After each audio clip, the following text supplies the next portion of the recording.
Om Bhurбhuvah Tatsaviturvarenyam Bhargo Devasya Dhimahi Dhiyo Yonah Prachodayantam.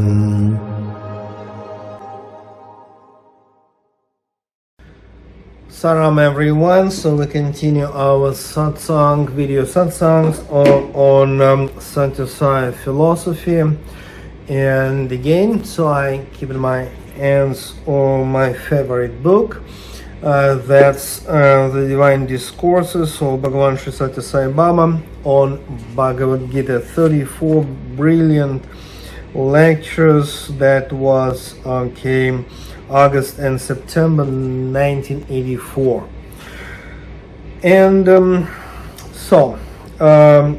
let's take some quote and so let me say a few words about it. Okay, first quote. We must, in the first instance, recognize by inquiry the fact that the Atma Tattva, divinity, divine consciousness, existing in all, is one and the same. That's another quote. There is only one sun in the universe, and he is reflected in every living being. Of course, the sun, which is like shining, the source of physical light, is the ancient image, example of the divine light. Okay. I think that in spirituality is extremely important to be able to see, experience, understand this truth that Atma Tattva is a Sanskrit word, and the meaning is divinity, divine consciousness, absolute divine consciousness. It's actually present everywhere. In each and every human being. Of course, not just in human beings, in all living beings or even in all objects. But, better to concentrate on human beings first of all. So, why this is very important? Because quite often people practice meditation, mantras, prayers, any kind of tradition, any kind of spiritual discipline in the context of Vedic Hinduism, maybe Buddhist meditation and mantras, maybe Christian or Sufi Islamic tradition. So people practice different kinds of meditation and mantras, and let me remind you that Shirdi Sai, Sathya Sai and Prema Sai is triple divine incarnation, and it's actually absolutely beyond any particular religion. Well, that's the reason why tens of millions of Sai devotees, they live in different parts of the world. They can belong to, and they belong actually to different religions and even spiritual traditions. So it's like some global spiritual phenomena. Sathya Sai, Shirdi Sai and Prema Sai. So people practice, and then step by step they can experience, let us say, divine consciousness, light, bliss, somewhere inside. And you know what's happened sometimes? It's a trick, actually it's an ego trick, that sometimes it is possible, unfortunately, easily possible to come to wrong conclusion that, okay, this divine consciousness is inside me, so I'm divine. Because I meditate, I pray, and I can experience divine light, bliss, somewhere, in my chakras, let us say. But quite often, the same people, the same spiritual practitioners who are able to experience this bliss, divine, different things inside, they can't recognize divinity in each and every human being. Of course, globally speaking, this divine consciousness, this Atma Tattva in Sanskrit, we can say that it's like in all living beings, not only in human beings, and also it's in all objects, like everywhere. But important is to see it in all human beings. Why? Because sometimes, somebody can be friendly and kind, but some other people can create troubles for you. Some people can misbehave, and be not so nice about you. And then easily we jump into this trick of duality. Okay, that's good people. Well, I appreciate them. I think that they're really divine people, but that other group of guys, they hate me, so it means they're bad people. And then this is the trick of duality. But the message of Swami is clear. Well, be careful, because actually,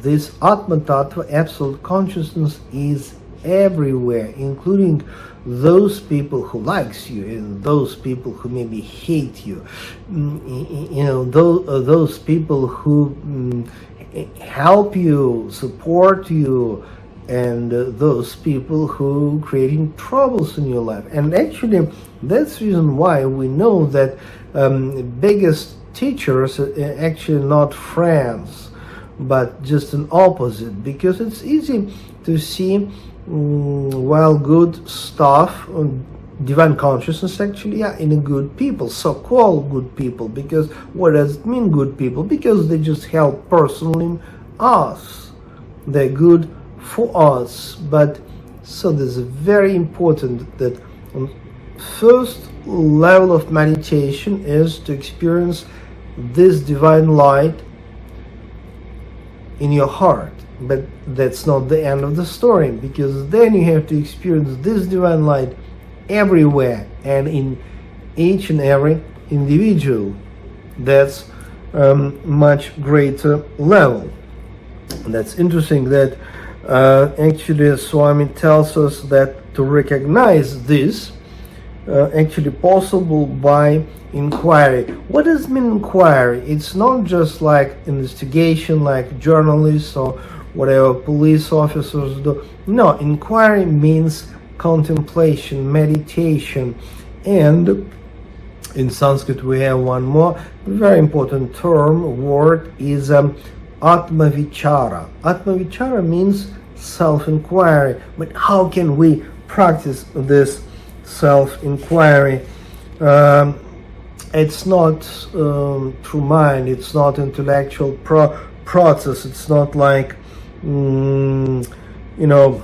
just we read for example Upanishads and then we clever people, we can say, well, consciousness is everywhere. No. Self-inquiry or inquiry, about which our beloved Swami is when he is speaking here, means meditation and contemplation, because then through your inner actual mystical experience you can just see this light in your heart, and then you can through your eye of wisdom see this light in each and every human being. Let's speak for the beginning about different human beings, all human beings.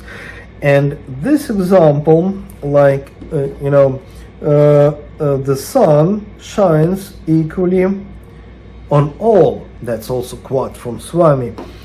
Why sun? Why this image, this example of sun? Why it is important? And this is important because this is visible light. Okay, if we take some lamp, well, small light, yeah, but sun is a huge light. And we know from so many different sources, including Hindu Vedic scriptures and Bible, Christian Bible, and some Buddhist scriptures, that absolute consciousness, okay, God is light. So that's the reason why sun, shining sun, is very clear, visible image or example when it's been light. Because if you practice meditation and you have experience, then through your Ajna chakra, through your eye of wisdom, you can see this subtle level light, consciousness as light. But suppose for the beginners, how can we explain? Okay, just see the sun is shining, and this is image, this is example how it looks like. Yeah, but actually it's happened on the subtle level, because of course that's not the question about physical sun. And this absolute consciousness, it reflects itself in a different human bodies, in human personalities. Then that's the reason why Swami tells us that yes, somebody can be not so educated person, somebody can be scientist, somebody can be poor, somebody can be very rich. It doesn't matter what is your social position, what is your way of life, job, or even you can be good or bad guy, even that. But this Atma Tattva, principle of divine light, consciousness, shines everywhere and in each and every individual. That's very, very important. So let me repeat again. First step, you can't see through your eye of wisdom, and just you take as example the sun shining somewhere above. Then you meditate and you can experience this light in your heart. And that's not the end of the story. Try to see the same divine light in each and every human being. Doesn't matter that human beings, that people can be nice to you or not, can be with the highest social position or maybe not, with the education or not. That this ability of this eye of the wisdom, to see this divine light in each human being, that's very important. And that's the message from Swami, as we can see in this book. Okay, let me complete this video for today. Please study Sathya Sai Divine Discourses. That's huge and important. That's huge and important, because that's the way how we can even now communicate with Swami. Of course, we can communicate through the lucid dreams.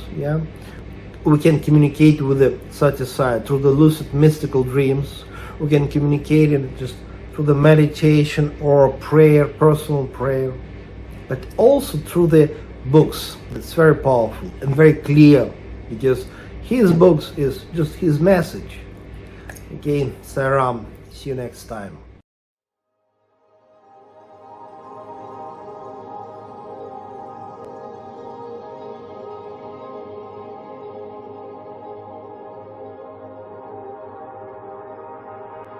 Om Bhurбhuvah Tatsaviturvarenyam Bhargo Devasya Dhimahi Dhiyo Yo Nah Prachodayantam